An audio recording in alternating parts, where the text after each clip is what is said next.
हीन अस अनुदेश, मैं लघु सेवक मगध कर, स्वामी महिम मगधेश।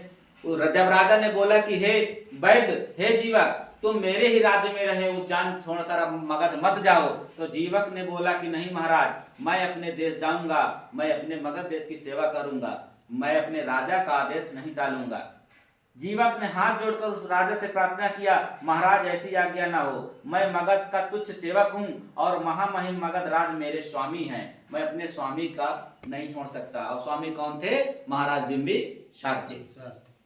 गौतम बुद्ध विशुद्ध विवेक, आहू अनन्य उपासक एको, आये मगध जब करहि बिहारो, जाय सुनहु मुनि प्रवचन चारु। तो उसने कहा, हे महाराज, मेरे मगध राज्य में गौतम बुद्ध आने वाले हैं, जो बहुत ही बुद्धिमान हैं, ज्ञानी हैं, वो आने वाले हैं। मैं उनका एक छोटा सा सेवक हूं, मैं उनका प्रवचन सुनने जाऊंगा।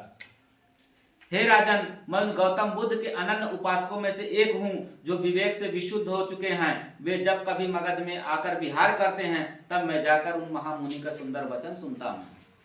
कहाँ अस लाभ सुलभ यही देसु, देहि न अस अनुदेश जनेसु, पुनि जब बोले पैठहु देवा, तब इतु आए करब सब सेवा। इसलिए हे महाराज, मैं इस देश में अगर आपके देश में रहा हूंगा तो भगवान बुद्ध को ना मैं देख पाऊंगा, ना उनके प्रिय वचन को सुन पाऊंगा। इसलिए वहां रहूंगा, मगध में रहूंगा, तो जब जब भगवान बुद्ध आएंगे मैं उनका दर्शन करूंगा, उनका प्रवचन सुनूंगा। और आपके पास रहकर ये मुझे लाभ नहीं मिल पाएगा, इसलिए मैं आपके राज्य में नहीं रह सकता, मुझे मेरे ही राज्य में जाने दो, वहीं मैं रहकर सेवा करूंगा।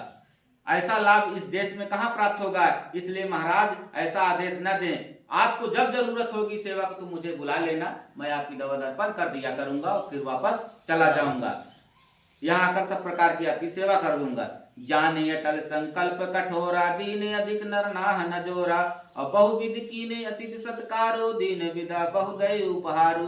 तब जीवक, वो राजा समझ गया कि जीवक अब रुकने वाला नहीं है, वो नहीं रुकेगा। तब वो खुश होकर उसने उसको अच्छे से विदा किया, जो हो सका धन धान उसको दे करके विदा किया।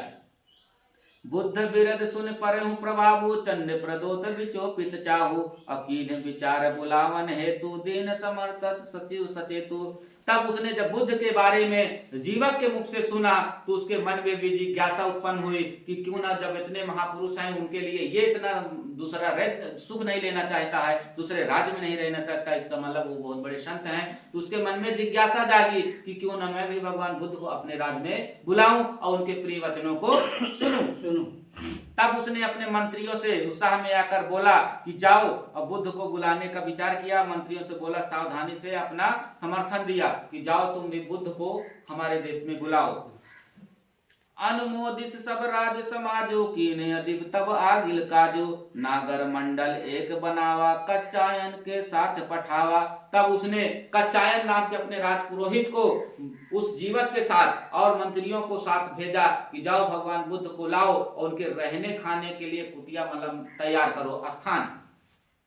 जब संपूर्ण राज समाज ने प्रस्ताव का अनुमोदन यानी समर्थन किया कि ठीक है राजा, हम आपका ऐसा कार्य करेंगे बुद्ध को, तब नागरिकों का एक विशिष्ट मंडल बनाया गया और राज पुरोहित कत्यायन के साथ उसे बुद्ध को बुलाने के लिए भेज दिया गया। बिच बिच बास करत हर्षाए, श्रावस्ती चलते सब आए, अब पंथागार बने पुर नाना, की न विरम तह भोजन पाना। अब रास्ता लंबा था तो बीच बीच में वो लोग अपना आराम करते गए रास्ते में। बीच बीच में पड़ाव डालते हुए शिष्टमंडल चलकर एक श्रावस्ती नगर में पहुंचे। नगर में तमाम तरीके के घर बने हुए थे, वहां लोग रुक करके लोगों ने खाना पानी किया। बीत गए जुग जाम जब, पूरत ओजे उमंग, अगए दरस हित जेतपन, पूर्वासीन के संग। जब दिन के 2 पहर व्यतीत हो गए तो ओज और उत्साह में भरे हुए वो लोग पूर्ववासी यानी नगर के रहने वालों के साथ मिलकर तथागत बुद्ध के दर्शन के लिए जहां भगवान बुद्ध ठहरे थे जेतवन में वो लोग पहुंचे। सुनी उपदेश भय भ्रम भंगा, उपसंपन्न भय सब संगा, अरुद्ध विकार विरुद्ध विरागो, शुद्ध भय कच्चायन आगो। कहा वो लोग भगवान बुद्ध को बुलाने गए थे राजा को अपने यहाँ ले जाने के लिए उज्जैन में, वो सारे के सारे बुद्ध के उपदेश सुनकर वहीं को वहीं उपासक बन गए और चीवर धारण कर लिए। तथागत के उपदेश सुनकर उनके सारे भ्रम दूर हो गए, सारे के सारे सदस्य एक साथ उपसंपन्न हो गए। वैराग्य के विरुद्ध सभी विकारों के अवरुद्ध हो जाने के बाद वे आगे चलकर कात्यायन का मन बिल्कुल शुद्ध हो गया। शील प्रसारक धारक धर्मो दक्ष भय अति प्रवचन कर्मो सुन संक्षेप अजित उपदेशु देहि विशद विस्तार विशेखु। शीलों का प्रसार करने वाले और धर्म को धारण करने वाले कात्यायन प्रवचन करने में बहुत प्रवीण हो गया। वो जो राजपुरोहित पंडित गया था, भगवान बुद्ध की बात सुनकर वो खुद ही भिक्षु बन गया और वो प्रचार प्रसार करने लगे, घर लौट ही नहीं रहा है। संक्षेप में दिए गए तथागत के उपदेशों को बड़े विस्तार से वो विशेष ढंग से प्रस्तुत करने में सक्षम हो गया। प्रज्ञ जनन महाकाही एव तंसा करहि तथागत नित्य प्रशंसा अधिक संदेश नहित कहाँ भूला अवसर पाए कहे अनुकूला। प्रज्ञजनों में सर्वश्रेष्ठ बताकर तथागत हमेशा उसकी तारीफ किया करने लगे। मतलब वो इतना प्रवीण हो गए कि भगवान बुद्ध उसकी तारीफ करने लगे। भगवान बुद्ध की वाणी को बहुत अच्छे ढंग से समझा के लोगों में प्रचार करने लगा, तो भगवान बुद्ध भी उसकी तारीफ करते थे।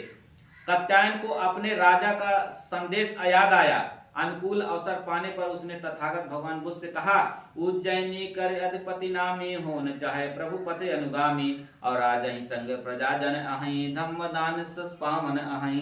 तो उसने भगवान बुद्ध से कहा, हे भगवान, राजा उज्जैन के चंड प्रद्योतन ने हमको आदेश दिया है कि आपको वहां पर चलना है, कृपया चल करके वहां सारे समाज यानी पूरे देशवासियों को अपने शुभ दर्शन देकर शुभ उपदेश दें। वो आपको आपके दर्शन के लिए आतुर हैं, दान पाना चाहते हैं। लेन चाहे दृग दर्शन दाना सुनहि चाहे प्रिय वचन काना अचलहि महामुनि सहित समाज उदय उपदेश करहि कृत काजु। हे भगवान, आप वहां कृपया करके वहां चलिए, लोगों को अपना दर्शन दीजिए और अपने वचनों से हम सबको कृतार्थ कीजिए। वहां